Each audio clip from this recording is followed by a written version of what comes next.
Peace, everyone. I pray all is well.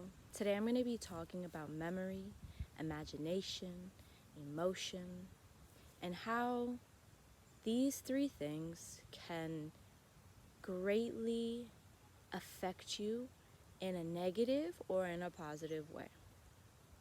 It can help you have a healthy state of mind, or it can perpetuate an unhealthy state of mind.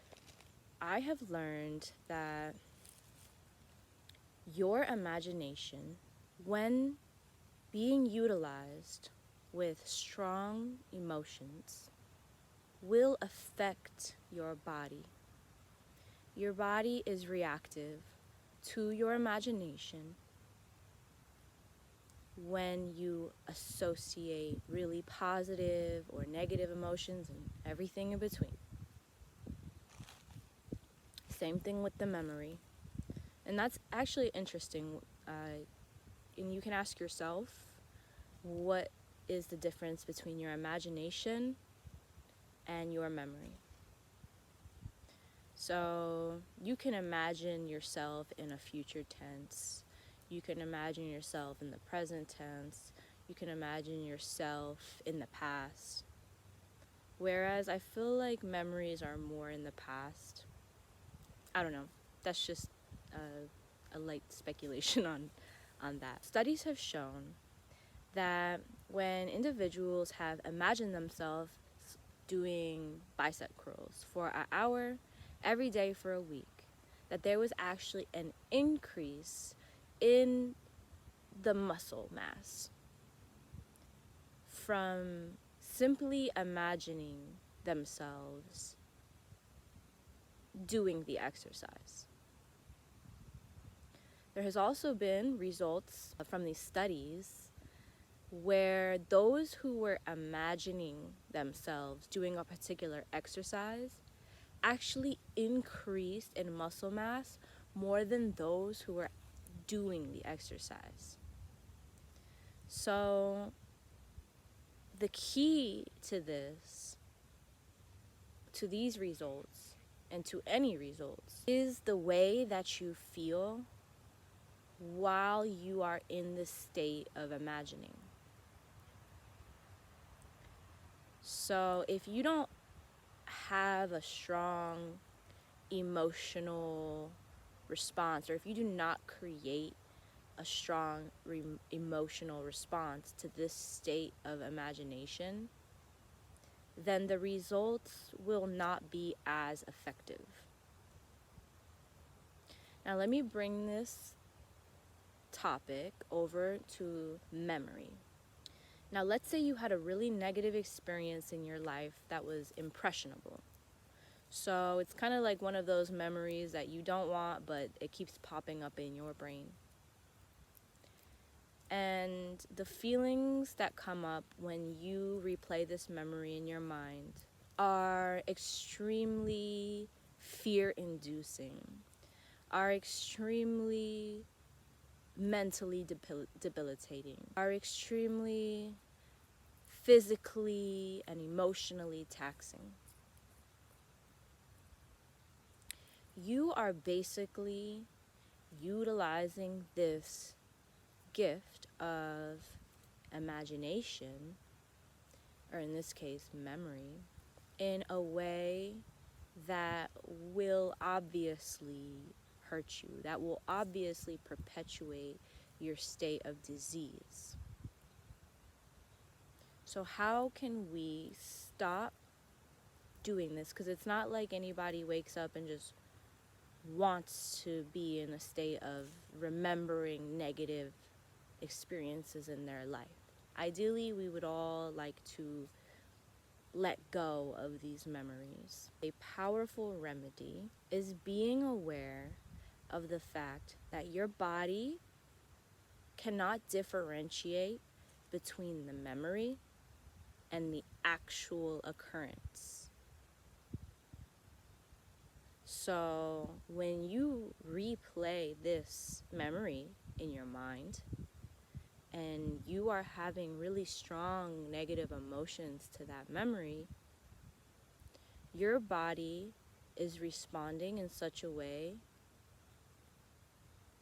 as if it were happening in this moment. This is part of the reason why it's so hard to let go of these memories. This awareness will show you that if you wish to make a change, then you have to recreate the relationship that you currently have with this memory. And I must say that processing traumatic experiences or experiences in general can take some time. And there are different stages that you may go through. And you very well may be going through a period of time where you don't necessarily have to understand anything. You don't have to dive deeper to anything. We're always going to be at different places, stages in life, and within these subcategories of our life experience. And there's nothing wrong with that, and it's a necessary part of the process. I'm here to express and to bring awareness to these aspects of our mind and our bodies, so that if anybody is in this stage where they would like to let go, where they want to, where they feel like they need it more than anything in order to move forward, that you all may receive that. And that I may point you in the direction where you can actually learn from people who have researched this, who have studied this on an even deeper level than I have. I know that it has helped me tremendously to let go of a lot of the experiences that I've gone through. And not only that, it has allowed me to also utilize my mind and my awareness to amplify and to recreate positive experiences, desired outcomes in my life. How can we recreate this relationship? Well, we know that we do not want to continue perpetuating these negative feeling emotions, whether it's because of a trigger or whether it's because it's just a part of your daily life every day, first thing in the morning, afternoon, evening, right before bed. This memory just plays in your mind and you don't know what to do about it. What you can do is you can shift your attention to this awareness. I recognize in this moment, as this unwanted memory replays itself in my mind, that my body is responding to this right now. So what does that mean for you? How can you extract the gold from this experience? In what ways do you see that this life experience has developed you in such a way that you actually admire? How has it built your character? How has it shaped you as a person in a way that you respect and that you love and that you would never want to change? That you would only want to help evolve and transcend onto an even more refined and admirable version of yourself. So now you're kind of breaking the cycle in that moment, where instead of just allowing the memory to play out and then you're just going through those motions that you always go through and that are cyclical, that negative feedback loop, you're shifting your perspective and you're choosing to consciously shift your awareness and the way that you're viewing this, as to redirect your energy, as to help recreate the relationship to this event. The memory is playing out in your mind. It's making you feel those emotions, and you recognize, my body's responding to this as if it's happening right now, and I don't want to go through this anymore.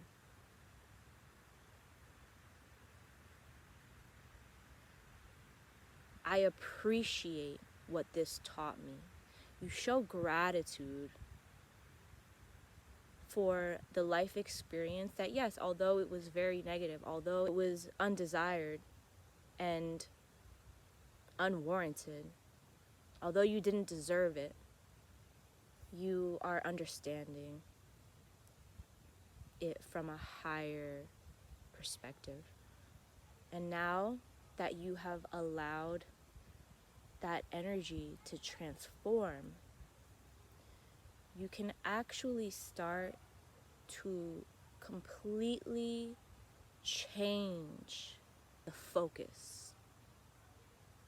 So now when the memory comes up, it will become progressively more easy for you to get into that headspace. So it's not going to be just an overnight success. There will be a process.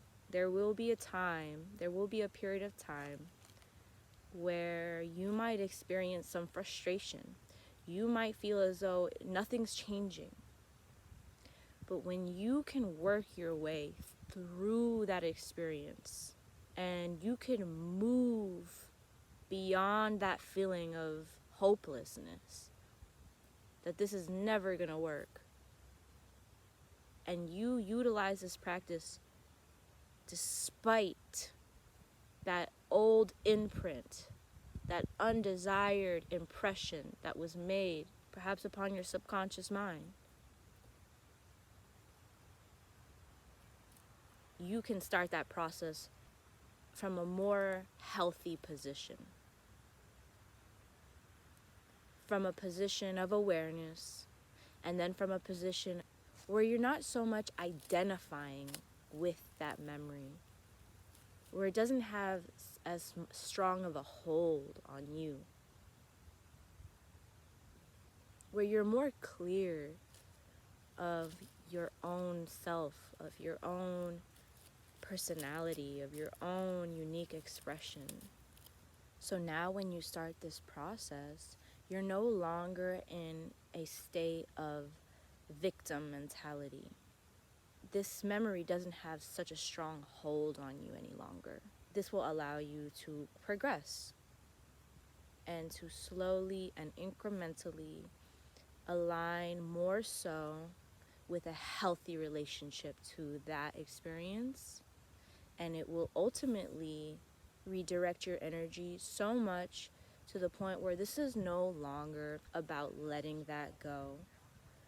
It's no longer about resenting that experience as much as it is about focusing on yourself now, focusing on the ways in which you want to grow, focusing on your purpose, on what you want from life, how you want to feel in this moment.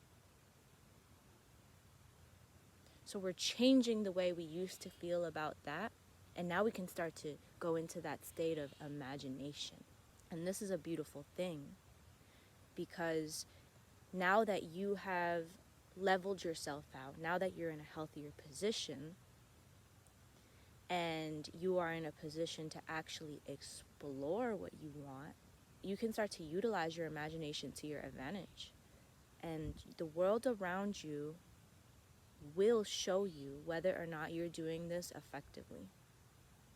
And remember, the key is to elicit strong feeling emotions.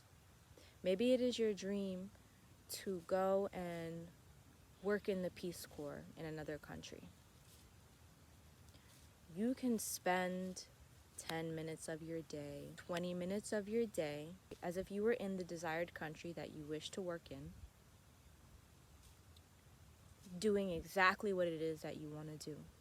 And while you close your eyes and you see yourself in this position, you start to ask yourself, well, how do I want to feel in that setting? How would I feel actually living out my dream? Maybe you would feel empowered. Maybe you would feel absolutely fulfilled, overflowing with a sense of joy.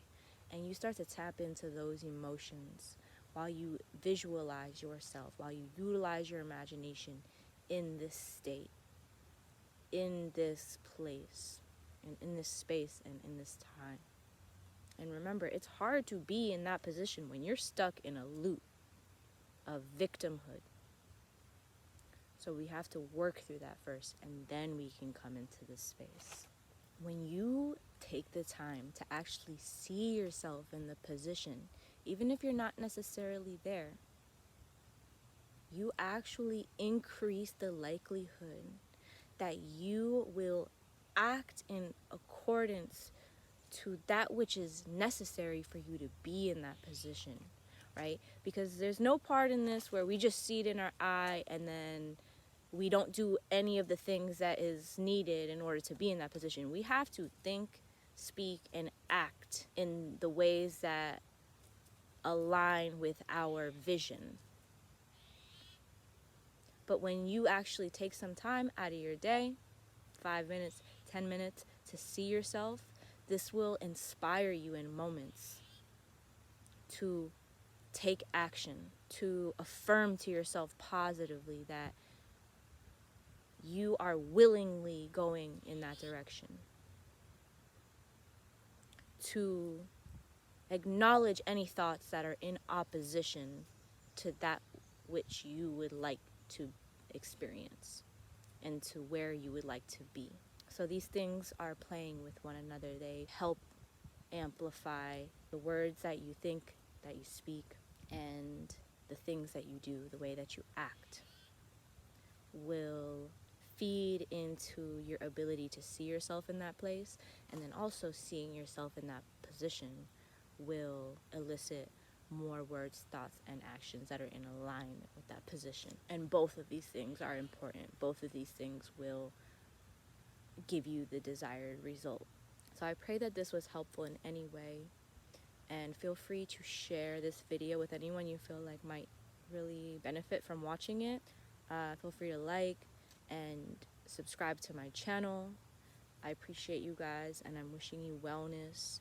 I pray that everyone can continue to learn ways that they can let go of that stuff from the past that isn't allowing you to be happy and to be fulfilled, to experience joy.